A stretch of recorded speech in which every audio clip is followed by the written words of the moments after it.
আসসালামু আলাইকুম। আজকে একটা মজার রেসিপি শেয়ার করব, সেটা হচ্ছে পটলের রেসিপি। তো পটল কিন্তু আমরা অনেকভাবে খেয়েছি, তবে এইভাবে কে খেয়েছেন আমি জানি না। আজকের রেসিপি ফলো করে একবার বানিয়ে খাবেন, বিশ্বাস করেন এতটা মজার আর খুব সহজে কিন্তু বানিয়ে নেওয়া যায়।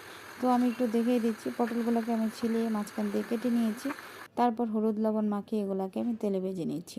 পটলের সাথে আমি কিছুটা আলু ব্যবহার করেছি, আপনারা না চাইলে নাও করতে পারেন।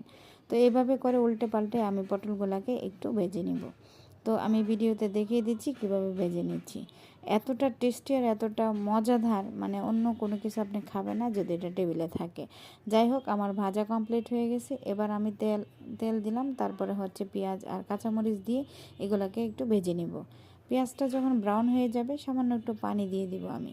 তারপর আমার যে রেগুলার মশলা সেগুলো আমি পরিমাপ মতো দিয়ে দিচ্ছি। এগুলোকে দিয়ে আমি কিছুক্ষণ জাল করে নিব।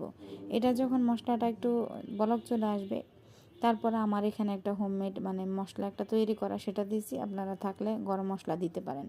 ওটা দিয়ে হচ্ছে আমি মানে ভেজে রাখা পটল আর আলু ওগুলাকে দিয়ে দিচ্ছি।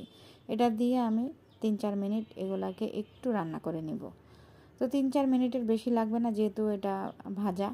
তো এইভাবে করে কিছুক্ষণ মানে রান্নার পরে তেল উপরে চলে আসবে, তার মানে আপনার রান্নাটা কমপ্লিট হয়ে গেছে।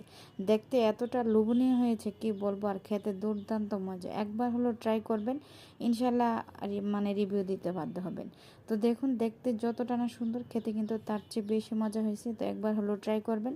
তো কেমন হয়েছে জানাবেন। সবাই ভালো থাকবেন। আল্লাহ হাফেজ।